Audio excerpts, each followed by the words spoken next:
Ya, ia le tu. Tatou fa fo ile nga ngol fa ftai le tu le ne fiaf. Ya wa tatou toi fe lo fo I. Lungo pe nga lo le ile lo fa mala nga le yo tatou matai langi. Le ne va no taua yo tatou por kala le ne yo mana vo ngal benga ya wa mo fo ile va no le ne fiaf so ni fo wala fo il fa so ina fo o pole tu ya le tatou por kala le ne yo mana o le mana vo ngal benga. Ile soa famanu malo Yesu Keriso ia o te whatalofa mwhawhelo i tuai.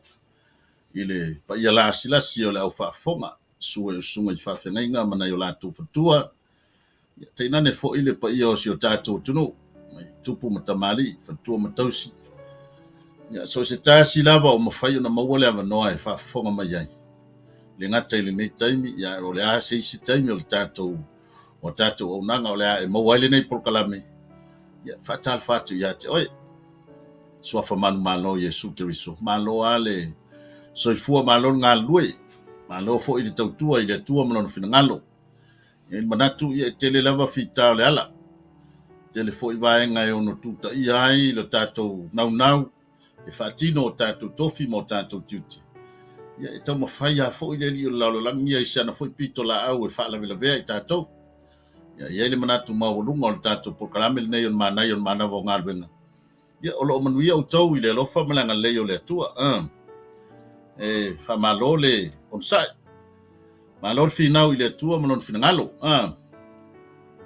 so se tofi so se tute so se nanga ya o ala vaenga o vala wina ilo so fua ona ya mori le nganga fa aftai le tua ya ona o lo na mana ya ino I tatou tangata fatova ya ale nei lava no ya le a fa le tatou talo a matai fo tatou po kalame ya tatou tala no ai la ia sina upu fa malos o mai fo mo tatou le nei fiafi ya la tatou talo lo matou tamai o le langi o le tua lava la o fio o le malia ai o matou loto I mele le yuma o le tua na e fo le lalo langi ma le langi ma mea o tumu ai le ali ie ile mana matalasi o lau fio ile aise tasi e vato to o maoelo mato utua. Whaftai lau puipuinga ma lau leoleonga le ne yaso. I lau taita inga ma lau wha malmalunga iau iai mato I fōwhang whai. Nai whanau iau a onga. Tāpe ape masala lau I so stafa le ali ia o lau whanau whatotua. Ia sa le im whai lava le ali ia le malosi o le fili mana mai lei. O na tau mawhai le peti lo mato wola. Nga walo si o mia lava la o fio mla o angel e mo mori ai nga fa afte le lava tamai le ne fiafi sanga vi ia lava la o fio e le no tu ina tu o au tamale mato por kalame ia por mato fa sofo le ne fiafi yo la se upo e tu ina mai le tua e fai malu tau e fai foi mo fa malosi ya te mato yo la upu lava le ali ia o le sulu le yo mato vai matou te malama mai so se mea e te tau matou fai. Ia wao lo au ina ai o matou mafofau lo matou tua ala I lau upumala o fiona. Ia talo I lau whaunga tama ia tea wana o se au na whatau waa. Te le iloa se me tasi tama pe au noa ma le whatasi mai o lo nganga pa ia tea. Te tau to lua le moni moli ina o lau o fiona pa ia. Ia ai foi se tasi o maua ni whanonoanga, maftianga, ala mani vaenga o sei tia ai le savalinga I lau fio. Ia vea lava la upu le ali ia e toi momoni mai ai le oli ma le fia moni. E wha awau ai tiu te maunanga. Ia e tau tu ai lau fio ma le tala lei. Tu mau ia te oilo vi inga. No Yesu te riso lo mātou whaola. Amene. Ia le ri. Ia ole tatou mata pule na wai lunga o le screen fo I lau sila mai ia o le whaingoina ma whautalaina o ola ia Keriso ola ia Keriso ia na o le tatou tus whaitau ia o le Filipi lo na mata pumomua ia alo na whai upa suma le lua ia anga ia tu le lua suma le ono tai fo I le tua ia o mau fo I le neia wanoa e whasoa fo I lana whionga pa ia o wa ia o na se au na fa tau va ia e tele tonu ia o lo tele ma ano no ile to fa le tua ma le sosia o lo i lo finangalo ia na sina moli tu lava o le ase mea e tauna fa ata tu i lo finangalo ia na ia te oele to fa ma bao ma le fa tu tanga fa le tua ia e fa soa fo ile tato o fiong pa ia le ne fiaf tato tu fa tau o le Filipi mo mua lona fa yupu na sfunga lua ia nga ia tu ile fa yupu lua sfunga le ono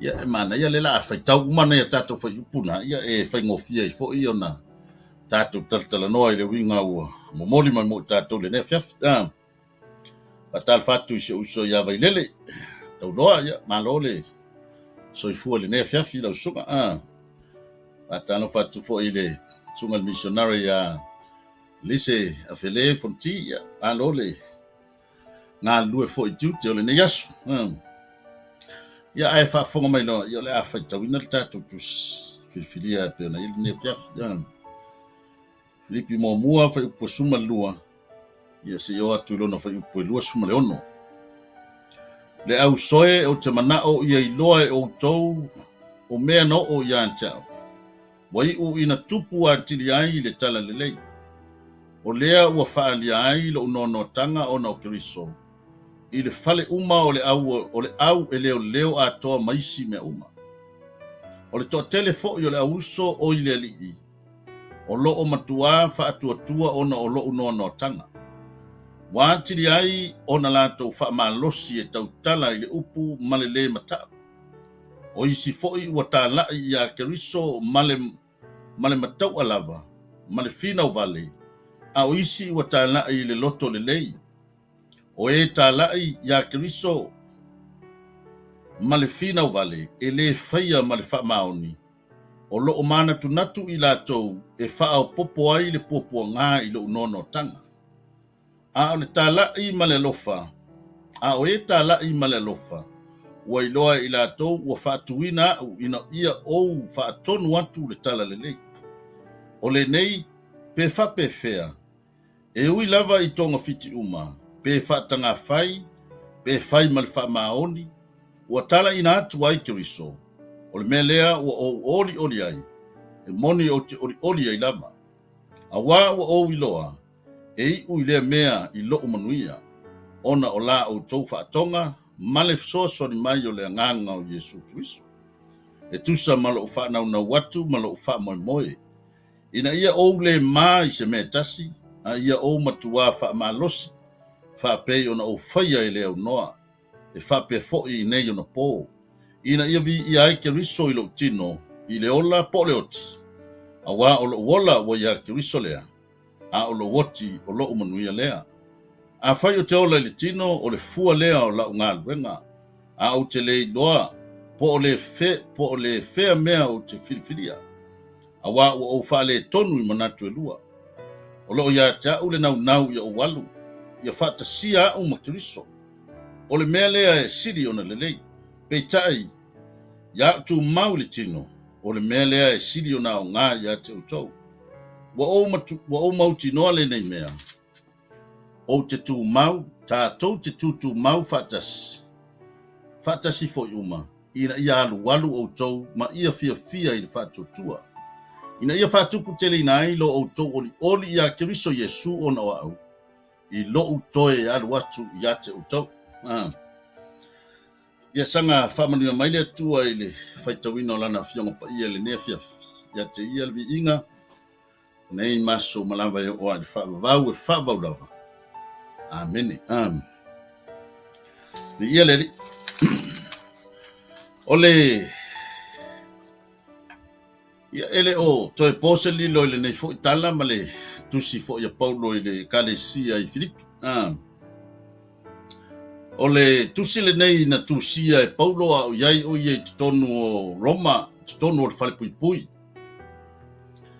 Na tusia aila na tusi e momoli ailo na nganga whaafitai ile kalesia i Filipi. Ona olo lato wanga le lei. I mea lofa na avatu mo ia. E na lota ua ile Filipi e whaalo na whai posuma le valu. A ua ia te umea uma ua tele lava.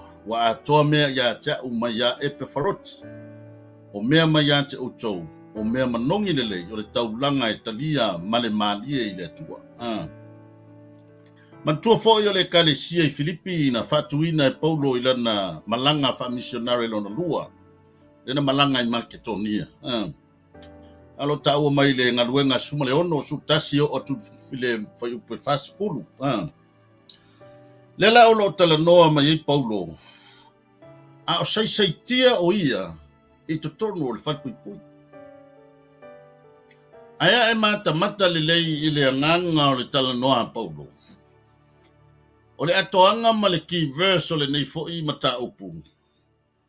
Oli leli. Oli leli. O toi fai atu i auto oli. O le nganga mawalunga le na Paulo. Na tau mawhai e tusi lana tusi le ave a Filipi. O le mepi te sili o na mata ina i la uia fai tau ma le mai tau fo i le nei a fiafi ma le sai ili le i se upu wha malos. O sai tia o le tangata i puapua ngā maftianga. Sai tia le tino. Alai oli ale nganga. Hallelujah. Yo na le fo fo ma i tanto au tu le nei a fiafi. Ola ya keriso. Danga tato wola ya keriso po le alava ni me fa lave lo tato wola ile tino le nei tau mawhaia ve ese tato. Ile mawhaia ona ve sel tato oli. A whaila e totoni oli lea o lo ta ua mai e Paulo i tonu yo tato lotu. O a mea whaingata, o a mea e lui tau inai le tato au nanga i leri. Mumu malie mai lava le oli le tonu yo tato lotu. Langa le oli le atai li tangata i popo ngā ma whawhitauli.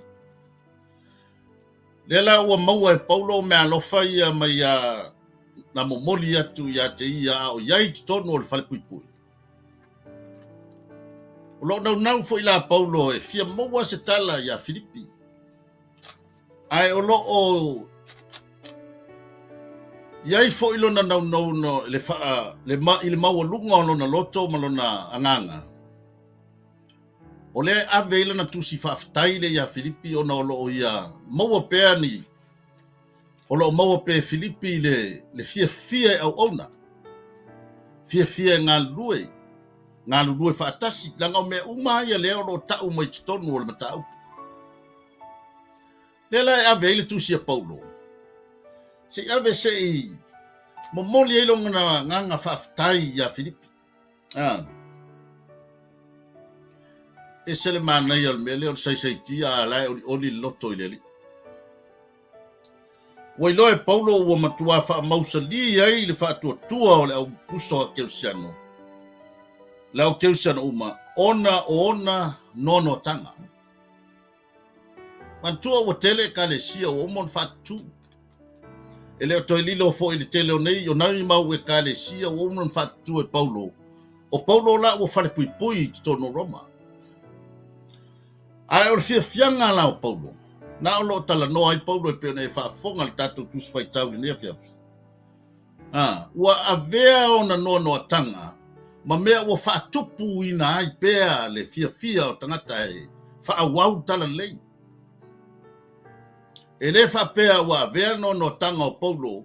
Ma mea e whapea ai tangata i o le ala le mea o le kaka kongwale le ngasau ngei ka la i mai a tatou. Le ngasau ngei whaatu loku ai le whalongo hoku lau whalpui mai o. Ele ia se upu e tala noa ai tangata na Paule upu o le wha lau tele ina o le tala le lei. Ina ua wha longo tangata wa iai Paulo i tono o le whalpui. Hallelujah. Vi ia le tua. Langa luenga le a Paulo sa fai na te mentoa ina ma fau o tangata ile nau e whaawau le ngaluenga tala.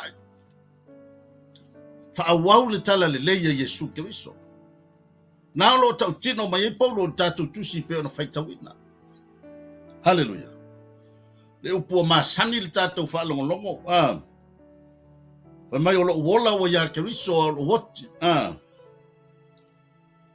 O lo woti o lo manuia lea. O ame tutupu i le ola. O ame tutupu i soifuanga ma savalinga. O le me silia ma taua ma lu tau ai taua o tangata whatuatua ma tangata o talia Yesu Keriso. E ave mali i ma whaola po tangata fo o taua o e o vavai se ina. O me tutupu i soifuanga le nei. Ia tātou loa o ia Keriso lo tātou ola. Hallelujah. Nā lau lo tala noa ai Paulo pe o te oti, e lelei o ke alua i ma ke whenua i ma Yesu. A o wola fo i e lelei. E whatupu tele ina ai le tātou mafuta, ma tātou whamanu siai, ma ia tutu mau i o tau le ngālu rue mo le atua malon whanangana. Hallelujah. Ia leri.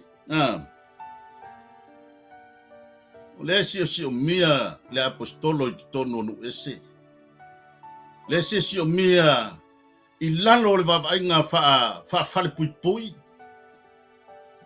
Ai lai ai mu wale oli to tonu lo na loto. Ni ia le tua. Nanga la o mauseli de ma fo Paulo pelan tala le sa fa ya kaltia.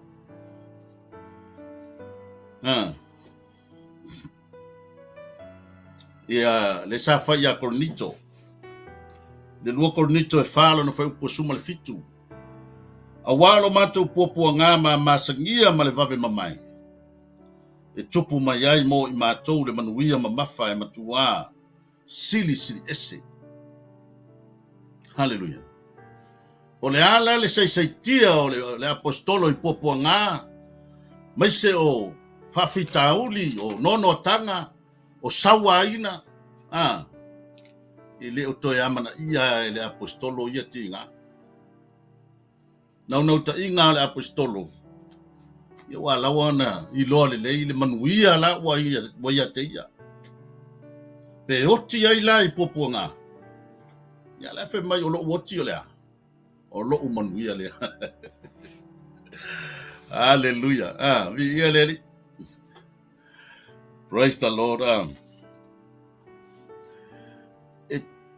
Ole, ngaluenga lea Paulo le fai i ekalesia ia. Na te mento aina, pe na te toe whaatupula ia pe le fia ma le mala matili o tangata nei o ekalesia ia wa umono ia whaatuina. I le ngaluenga le ngaluenga whaatala le lei. Po le ngaluenga fo ia le tua. Ia po le ekalesia fo ia Yesu Keriso. Ole rawinga, ele ngata ina whaatutulotu. Fatutu e kalesia. Ai toi fo i Paulo ma fau tangata alotu. Na te toi avatu upu wha mawhanwhana. Na te toi avatu upu wha malos. Na te toi tūle ia le nau tangata au auna i leli. Wha tupu le whalo whani. Nanga tele i o vaenga nao lo ta ua mai tono le tātou tusi whaitau. Ai wana se vaenga e tau na toi wha manatu ai a te tā ua le lea fiafi. A wana i ngalo i a te tā ua. O leo i tai tono o le li o lea o le ola mō Keriso. Wa vea i tā ua o tangata fau ina ua tata lia Yesu Keriso e vea mali in whaola. Vi ia le atua. Ai ole nau ta inga o Paulo. Le ngata i e au ona. Ai e au ona male fia. Au ona male oli leli. Ai sal me leo na ona male oli. Langa la ye le taui. Lai mauti noa e Paulo. Ia au ona le tangata. Ia i lole lei. O la ye le taui. I tala atu o le ola le nei. Nuna winga la tatou fai male mauti noa. Me umalo tatou ngā lue ai. Ma vala wina ai lo soifua malo ola. Fai ngō fie i on tātou talia. Mea ti ngai o ia te tātou. Pea fai tātou te matua i mahala matite. I mea o lo tupu i lo tātou wola whale nganga. O pōpua ngā mafatianga ma mea umolo ia te tato. Ia, nai ta ua whai mai o pupu ang hama masangia. E whawhen whatusa nei whamatalanga la ti tato te whafsangai. I le aso ma le aso mea o loo tongi mai tangata ia te tato. Ma sai tianga o le apostolo. Na oa I filifili. Na oa I le sawaina. Ona o le mau ia Keriso. Ia whawhelan whatusa nei tamai upu. Na tangata o loo whaia. Vi ia leli. O isi foi ua tā lai ia Keriso ma le matau alava. Ma le whina o vale. A o isi ua tā lai I le loto le lei. O le sile nā wha malosi a Paulo ia te tātou. Wa tātou te whaia ma le loto ti ngāle. Ngā luenga whātala. Awa tātou te so ona whaia e au noa ma le nganga pa ia o le atua. Awa fo I nei whaia lo tātou poto. Ma le tātou iloa. Hallelujah. Langa I leo se ngā luenga e ta alo ia istasi ia. E leo se tala le lei tātou te so na oa ye whaaliali atu I tātou I tangata. Whaaliali atu lo tātou wata mai po le poto ma le iloa ia te tātou. Le ai. Lai whai mai leisi whai upu. Tā lai ma le alofa. A oe tā lai ma le alofa. Ua iloa e I lātou. Ua whaatuina au ina ia o whaatonu atu le tala le lei. O tangata e tā lai. Pe ilau na uwhai atu o Paulo o lana ngā luenga whai lea. O lana te mentoa ina ia na tangata ia sa alu ia I e tā lai ia. A whai o e mantua tangata na e tā lai ia. Te musu ia po a mailana au o nanga I leri. Po a mailana maftanga ma le atua. Te popo ia ali. O e ia tono o whaatanga po na wa e toi alwe se me whaatanga. Nanga whai mai ia Paulo o le tangata tā lai le nā male alofa. Nā lo tā ua mai nā o e tā lai male alofa ua I loa I lato ua whaatuina au ina ia o whaatonu. Whaatonu koe whaamangako iai. Toi tau iai whaatanga. Toi whaamalusia le tangata e alue. Alue tā lai. Ngā luenga whaina Paulo na te toi fofoina mawhau ma manatu. O le tangata ua whaatuatua ia Yesu ina ia alu I luma. Lona fia au auna I leli. O le nei pe whapewhea. E ui lava I tonga fiti uma pe whaatanga whai. Pe whai ma le whaamaoni. Ua tala ina atu male. Ua tala ina atu ai Keriso. O le melea. Ua ou oli ai. E moni o te oli ai lava. Vei au na ofai atu o le tusi le nei a Filipi. O le tusi o le. E ta ua foi nisi o lau tusi o le.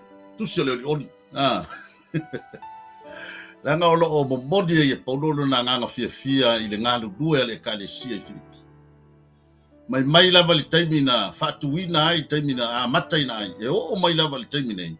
O loo maua tala o loo tu mau pea loo tu ngalu due fatasi. Ma na ia se kalesia ai. Ai feal fadi. Ngalu due fatasi. Fai mea fatasi. Leva va ai le tasi.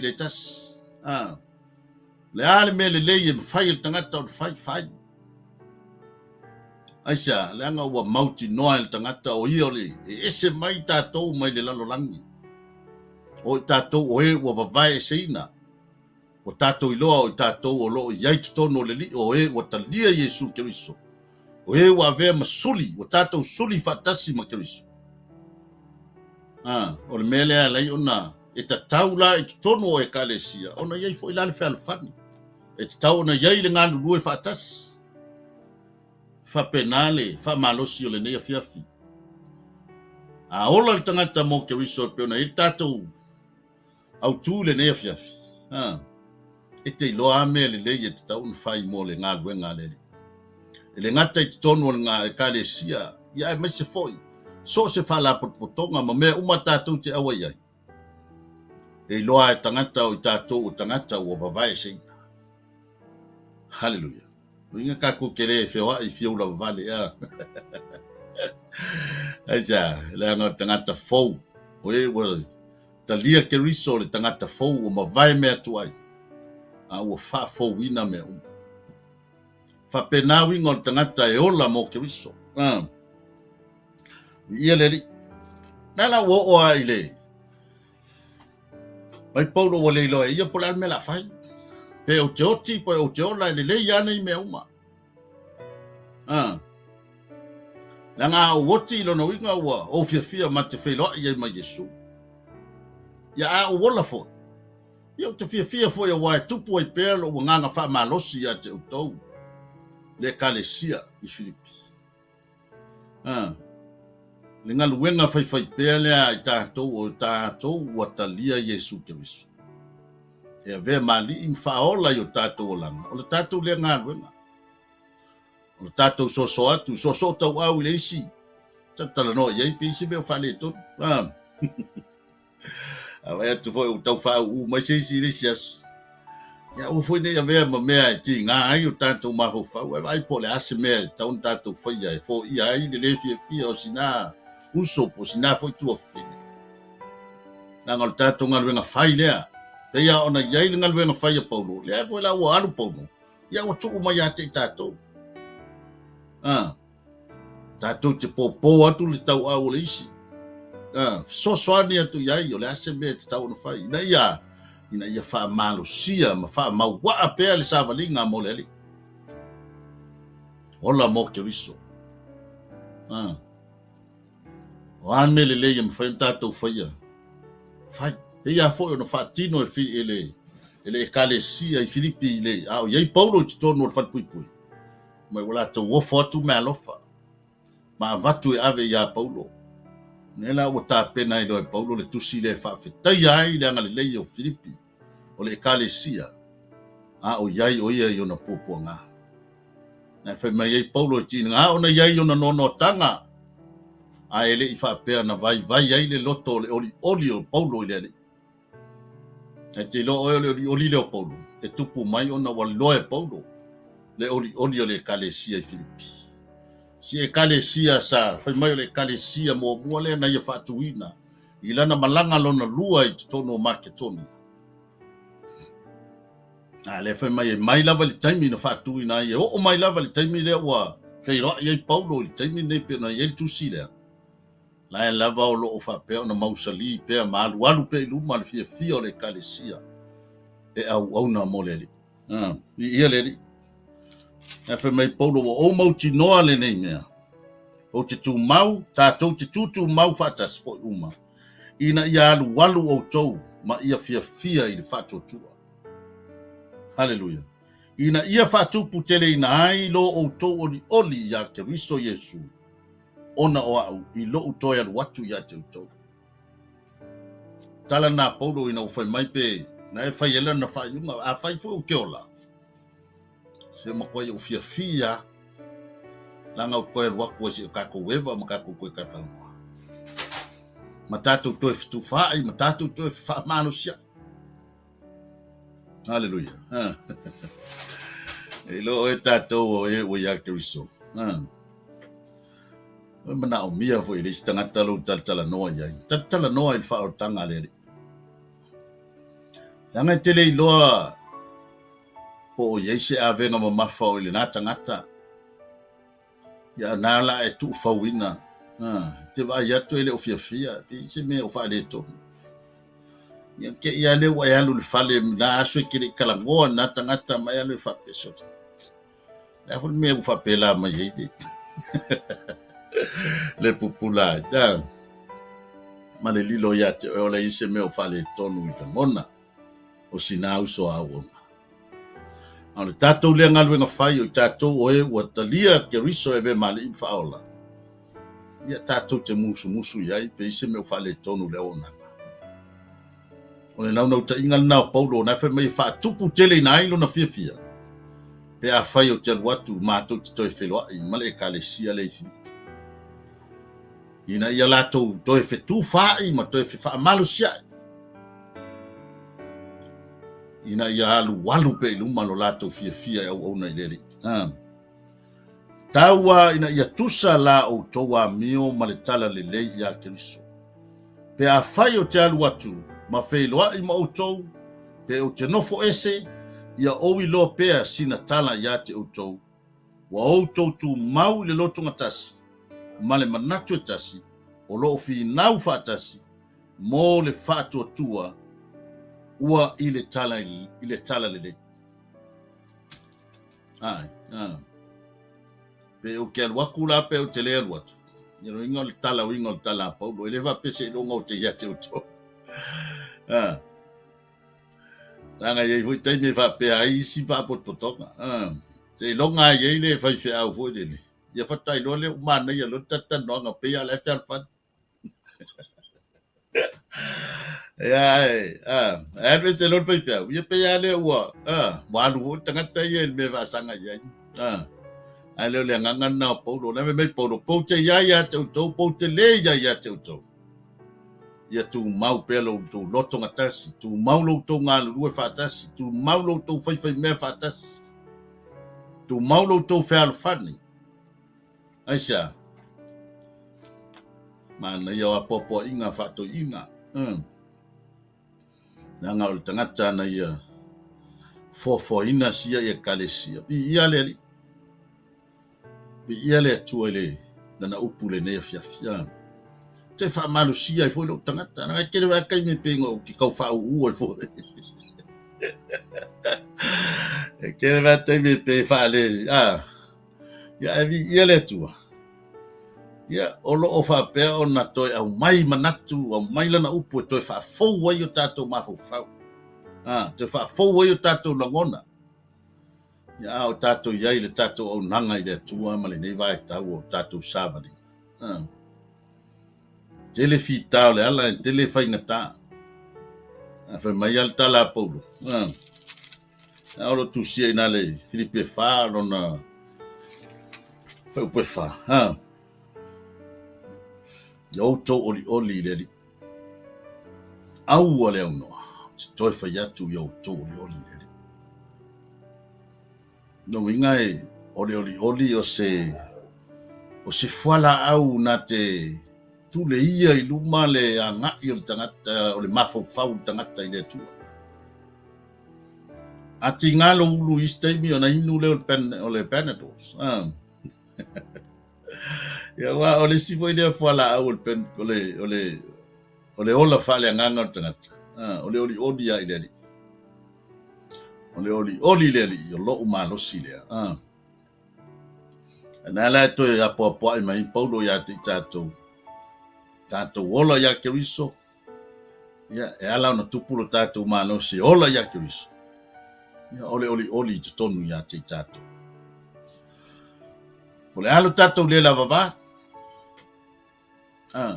ya oli ya te tato ya la ngai fa taimi lo wia ola ona yeli ya e matua le va ya tino ya nau ya ele fa pe ole atine ya le loto life ya fi ya ona ile tu hallelujah oli le li o ani me ti nga mani mafatianga e tupu le savalinga ya solo fua malia aisa le nga le fuala au le ole na te toe fa lau le lia le fina ngalo le tangata o tinga oli le li o lo manos le li mai fu tala paulo na fai ngai le tu se katia e lua lo na fai ko lo sfulu e mai bo fa sata roina fa tasi ma ua makeriso ai o tele toyola o Keriso o lo ola i tonu yata o le ola fo i o te ola i nei i le tino o te ola i lava i le fatua tua i le alo le tua o le na alo fa mai yata ma fo ina mai o ia e ia e fai mo sui hallelujah fa sa torina i ta ua fa tasi ma Keriso lo na winga e te fa manatu mai yata i ta ua o le ola ya Keriso o le o te pule i ta ua ya te ta ua Nuinga o ame sa fia ia yo tatou mafau. O ame sa tu ina nau ia yo tatou loto a tatou ia le lalolan. Ia le ta ue paulo I tusi le katia fa mai ufa sa taroina mena. Ufa sa taroina mena, fa sa taroina. Ia ai wa vea ta ua tangata fou e ola mo ke riso. Tatou au tu le ne fiafi. Ia o tatou mata upu fo ile pe na ia le nei tu la fiafi male. Tatou por kalame on mana yon mana vo ngar bena. Wani fa fitauli. Ele fa tusa ina. Fa fitauli o le nei o langa. Tatou toi va ai Yesu te riso malana ngaluenga na sawe fatin. Ia na o ai le oti mal tunga ma. Ele ta fia Yesu ono lea. Ina ia maua ita ua le oli. Lela ua fa fo wina ai o tatangata. Ia tata toi sava vali ia vea ita ua ona vea ita ua o tangata e o fai fina ngalo le atua. Ia le Ele mole pele la wala lo tatou sava dia. Ele mole ai pea. Nanga le ala tanu le tatou sava dia. Ia le ala nga o ama tau patu. No winga o le fa matalanga ia fita ma fa fita out. Ai o se toi tau mo ta o le nefiaf. Ya. Ti mata le penga wani fa le tonu nafi fa ngalo nafi ya fai fo o tau la ngona I ta o fa vai tu luma sto fa manatu ya te ta o le nefiafi o ta o le o ta tonu le lio o ta o suli kristo no inga ya ta ola ya ola mo kristo ia le ia tatou ta upule ne fiafi mana ia le tu mauri oli o tatou loto tatou te fai me fiafi ai no inga live ai tu lo o le se o fa le fiafi ai lista ia lo no inga o le foi la se oli o ia le tu tatou ta upuna le fiafi fa tal fatu ne si foi o fai o mafta mai lungo tatou penga foi ne fiafi ta vatu le sunga ile ta ile sunga ulale na foi toa ya fa felo ya tu ele ne fiafi ya me si foi le sunga ya se uso foi ya sapakuka taula ya tai le fa fonga mai foi uso ile mai sa fa malusia se uso ya sapakuka ya Sau ta fa malusia it fa malusi mai tau yo fa malusia tu ya te langa le winga na le fe au le ne fia po atu lo tau au po ma lo tau au po mai le tau nanga le ia le va ta yuso so kukale fa fo mai ne fia fia foi le uso ya tu fo ma yava ya tai lava mo le mafta mai fo tatu kala me lo suma tu fo ia le se uso fo ya vai le tau loa yo lo fa fo mai o kilani ia faafetai le atua ia o le tatou ola felagologo mai ma le tatou ola fitausia io ina e faalia ai o I taʻua o ua filifilia mo le atua ma lana talalelei ia faamanuia tele le atua o ani fuafuaga o totoe o lenei afiafi ia maua uma I tatou le fiafia maua I tatou le saoga lemu ia tatou te faatalitali ai foʻi le pogisa maua se malologa lelei ia toi ala fai tai au mo wala fe au mtiute wala winai tatou ia ai o tatou po kala mele o le mana vo ngalvenga ia le lo fale tua ma ia pelo na nganga e fa mamna matili ia le savali fo o moli mai mo tatou le ne fiafi tu mau tatou le oli leli ia mau ai tatou le fia ngal lue fia au ona ia tala ile tua ia Yesu malantala le ia al termina ia la fatato totalo e fai o tato proclame matou faafetaia o elo matou tua te lava I le upu o fai foi ona ia o mai ai la patai ai pea o matou ola ona ia te oe ia wai la ngona le tangata e le ise malosi o le tangata na o lau fio te fesoasoani o matou manatu malagona ia faalau tele foʻi e lau ofia o lo matou tua i uiga loloto mai iā te oe ia lau ofioga paia e pe ona molimoli lenei afiafi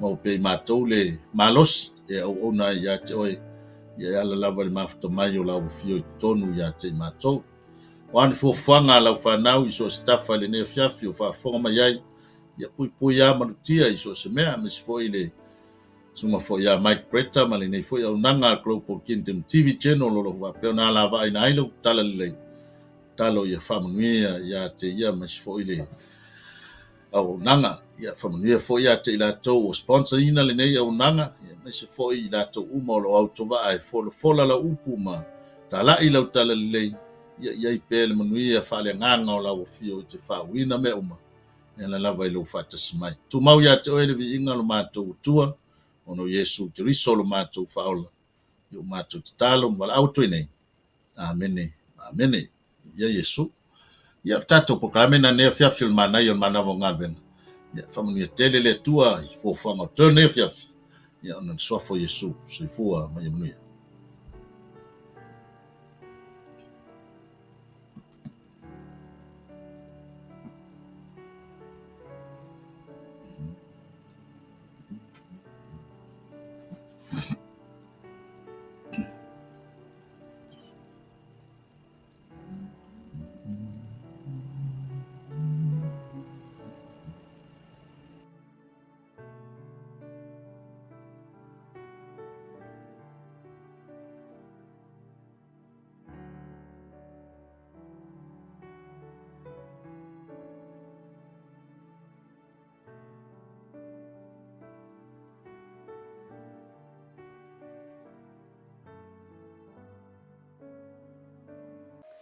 Talofalava, shalom. It is with great joy that we invite you to join the Global Kingdom TV channel's first ever trip to God's Holy Land, the land of miracles, the land of Israel, the land of the Bible. You get to walk in the footsteps of Jesus. You get to see firsthand the cities, the places he performed many miracles. You can take a boat ride on the Sea of Galilee, see the surrounded towns and cities that the Gospels write about. You get to see the places that the Old Testament talks about, the places where King David hid from King Saul. You will see the Dead Sea, the lowest place on earth. You get to visit Jerusalem, the eternal capital of Israel. See where Jesus taught the scriptures from the temple. You get to pray at the Western Wall, a remaining of the temple. You will get to see where Jesus was once buried and realize he's no longer here because he has risen and he is alive and he's soon coming back for you and I. The journey to Israel will affirm your faith in him. It will confirm the teachings that we read about in the Bible. It will give you a deeper understanding of the Bible. It will help us in our journey of faith here on earth. And I encourage you, take this journey. It will change your life. It changed mine. God bless. Shalom, shalom. Talofa Samoa na tunu pele. Ia fa talofa antu le fiafi ngo su ala ulu fo matamu i sa longa i fo fanga i ampalauli ia ile te sanga e tasi le lua afe su fitu male se lua afe su valu ia sa ia sa no malanga tua i sa la elu sa mo la tunu pele o te faftaile tua na vano le lei ia tonu fo lo ia te o se la ngona fa pena na e fia alu pa ia pro no le tua ia ele se taimi po e talo fo ile tua mo se taimi io le mi le lea lua afe lo lima lo fa pena na ia fa moe le tatu malanga ia fa te fia malanga mai lo ainga pa ai se moa o te fia ia se la ngona sa ruitawina ilo tangata ino tu mo vai le mongo olive ia lo ia il perfetanga le tua le malile fio fa lua mai o Yesu Keriso ile la lolangi nei mai o le fio mai o ia ma tu vai on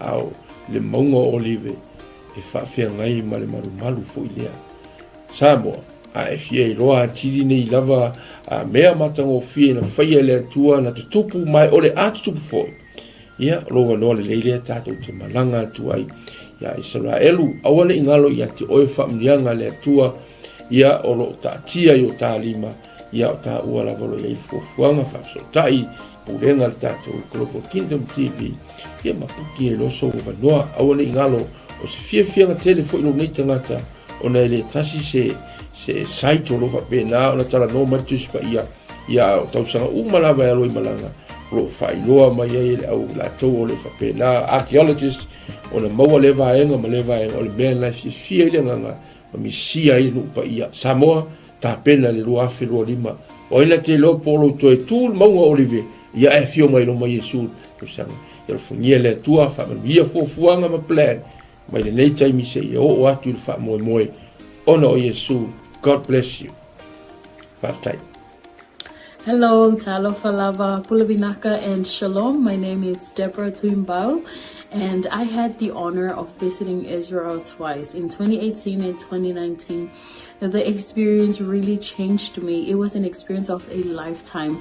It was transformative. It was eye-opening. It was such a great time. I had encounters with the Lord that really changed me, that healed me, that I did not expect.